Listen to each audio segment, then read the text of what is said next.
Today the topic is from Amazing Quran Stories. The Holy Prophet said, "O Ali, you are to me as Haroon was to Moosa, but there is no prophethood after me."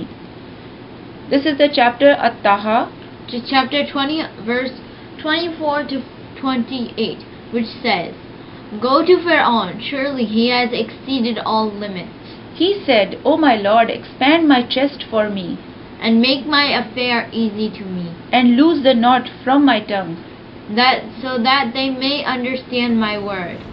Why do you come to me? I have heard the cry of my people Israel. I will send you to the Pharaoh, and you shall free my people from Egypt.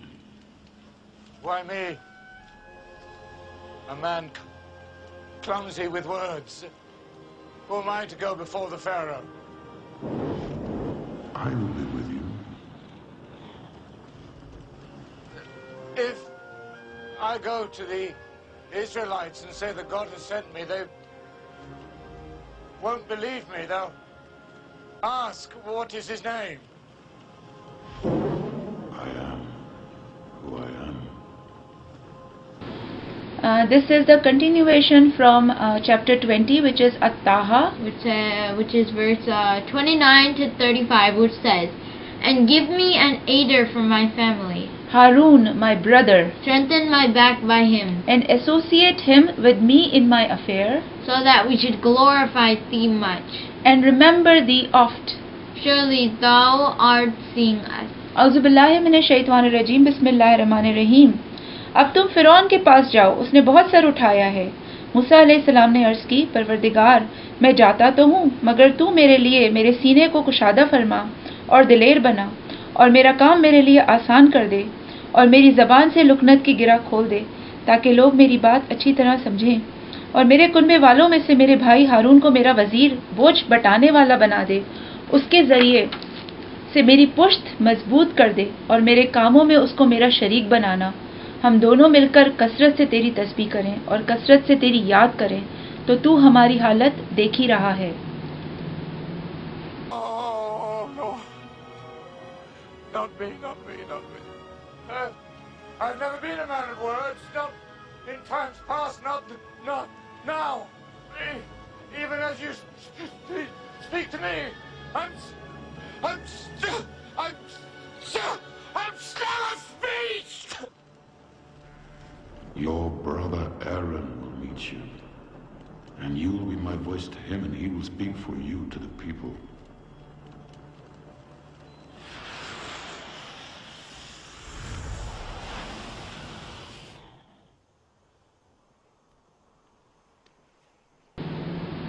Then Moosa requested his Lord to appoint for him another person like him to strengthen his back and assist him in his task. There is a parallelism between Moosa Alahis Salam and Haroon Alaihis Salam and Prophet Mohammad sallallahu alaihi wasallam and Imam Ali Alaihis Salam. The task before Prophet Muhammad sallallahu alaihi wasallam was much more difficult and hazardous. Moosa had to face one Fir'aun, but the Holy Prophet sallallahu alaihi wasallam had to deal with a great many Fir'auns. Every tribal chief of the Quraysh was more dangerous than the Fir'aun of Moosa. Moosa asked for Haroon, and the Holy Prophet ﷺ asked for Imam Ali Alaihis Salam. Allah accepted the prayers of both of them. Prophet Muhammad ﷺ said, "O Ali, you are to me as Haroon was to Moosa, but there is no prophethood after me." The following is a traditionally transmitted invocation by the Holy Prophet Muhammad ﷺ.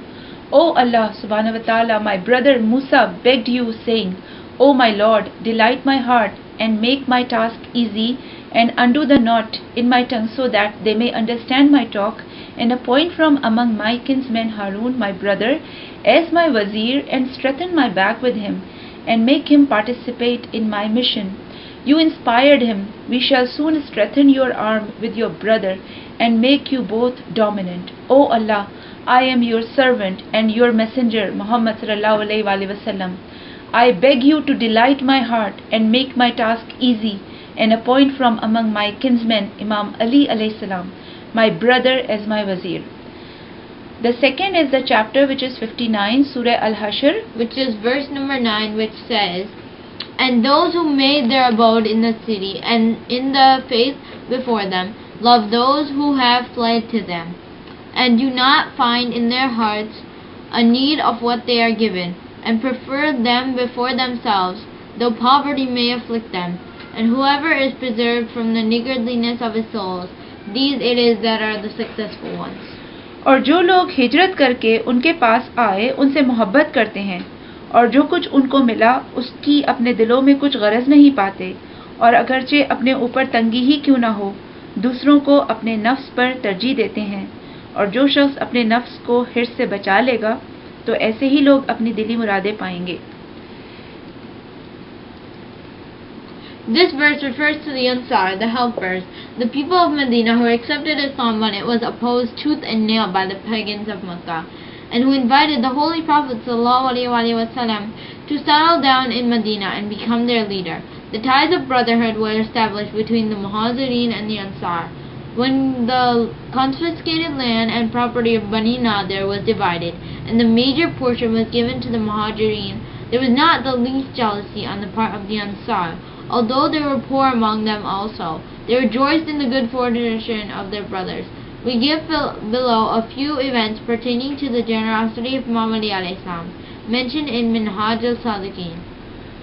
This verse is basically in praises of Imam Ali Alaihis Salam, and it says that once having come to know that there was no food in the house, Imam Ali Alaihis Salam borrowed a dinar and went to the market to buy some cereals.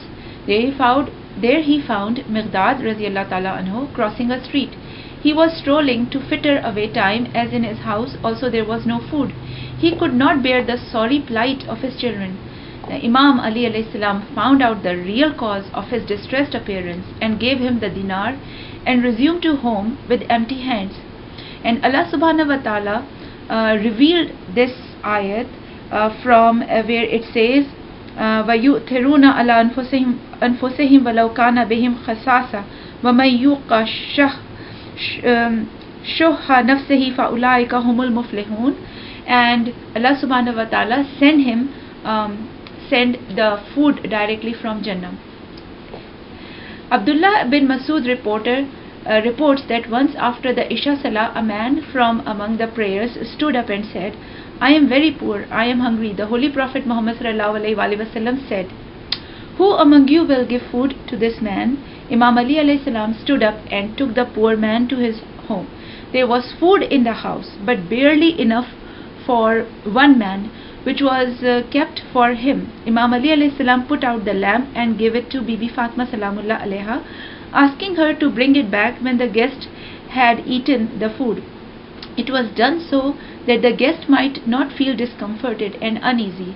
Imam Ali Alaihis Salam sat with him and acted as if he too was eating.